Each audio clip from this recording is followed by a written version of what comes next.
Well, hello and welcome to our podcast, Good Deeds, Real Estate with a Mission. I'm Diane Davidson from the Fine Homes Group, and this is my business and life partner, Bill Weidecker. Well, hello there. Hi, Bill. How Greetings, everybody out there. And as they used to say, TV land, but it's not TV land, is it? PC land. It's podcast land. Podcast. Yeah. Okay. Not PC. Not PC. Yeah, we are not PC. Okay. Okay.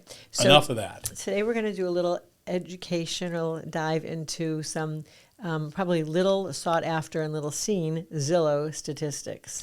Well, it is interesting because for the better part of the last 30 years of doing business, when meeting with property owners, one of the things that every property owner could do prior to Zillow was they could look and see what their properties were assessed for. In other words, it was just some other official's opinion of what their property might be worth. And then sellers always did a little bit of their own due diligence, even if they were not on the market. They knew what the neighbor's house sold for. Yeah, what's Bob Smith selling for? Yeah. That house is like my house. If that sold for this, my house has got to be worth that. And then, of course, Zillow came along. And the thing that made Zillow instantly popular was it was a tool that allowed people to see the zestimate of what their property was worth, at least in the eyes of a great and all-powerful algorithm that could tell them. And we found some interesting things from Zillow's own website. Mm-hmm. Yes. So if you can do this homework yourself if you want, but we've done it for you today. Well, and you found it. I mean, you found it. Yeah. And it was kind of a little bit of a hunt, right? You just happened upon it, but not something you were really looking for. And we think not something that it's sort of at the bottom of the page after all the houses and all the glitz and glamour. If you scroll down on Zillow.com, down to the bottom, there's a whole series of things that nobody ever looks at. Just a bunch of words. Just a bunch of, and they're not very, there's nothing to draw your eye there other than an inquiring mind. And I went there and clicked on ZESTIMATES. So I just want to this is kind of fun, about ZESTIMATES research, careers US, privacy notice, career, on and on, and most of them are privacy notices and other companies they own. So it's just in a big heap of other terms that people, unless they're looking for a career there, probably aren't clicking on. Correct. Yet you did. And here we go. Clicked on ZESTIMATES. And here's what you find. You'll find how they come about. First of all, it's very flowery on how ZESTIMATES are determined, but they actually give you their accuracy rates. Or inaccuracy rates. Or their inaccuracy rates. And I love this part because, first of all, they say, they give you an accuracy rate within 5% of its eventual sale price. And so Zillow has an accuracy rate on active listings. And they say our active listings within 5% of the sales price is 79.1%. Am I right? 78.71. Close enough. Okay, yeah, so 78.7. Yep. Call it 79. Yep. Which means they have a 21% inaccuracy rate. So on a house that's $500,000, for instance, that's a pretty big swing. Yeah.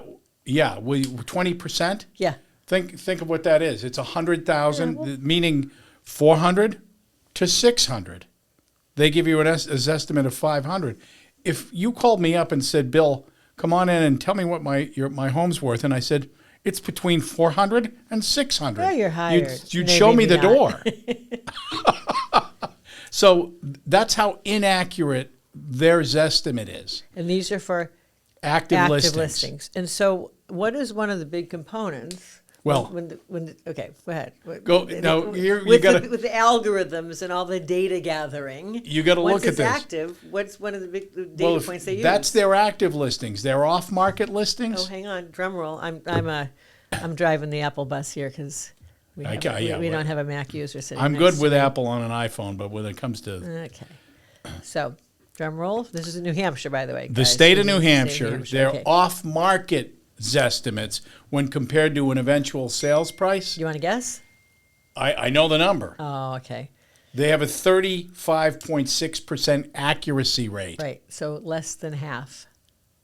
of the accuracy. Yeah, they're like 65% inaccurate. So I'm saying less than half of what the accuracy rate is. Yes. Based on based on what agents have listed it for. Yeah.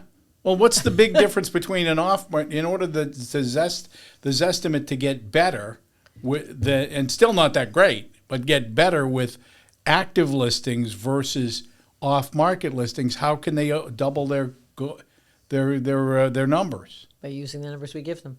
Well, by using the listing price. Exactly. It's on the market. Yeah. And they go on to say, we use a series of data points to enhance our valuation model.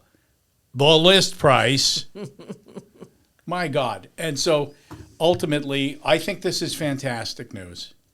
In spite of the fact that things are so inaccurate, I think it's fantastic news because it speaks to the value of a human being coming through and counseling and advising and, frankly, being able to make determinations that machine learning and artificial intelligence can't do.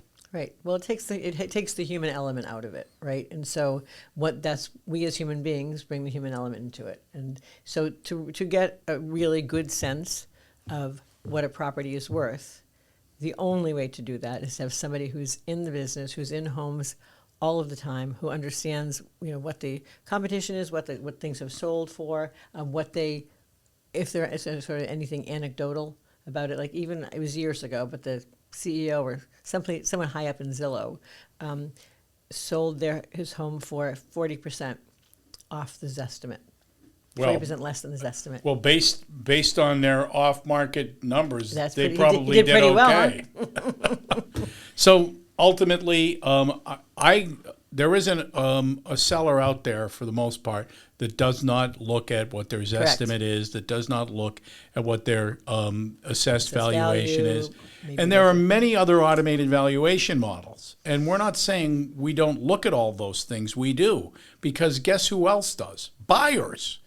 And ultimately, our job is to look at what the marketplace is driving for decisions today. Mm-hmm. What's your competition look like if you were to come on the market today? What else can they buy?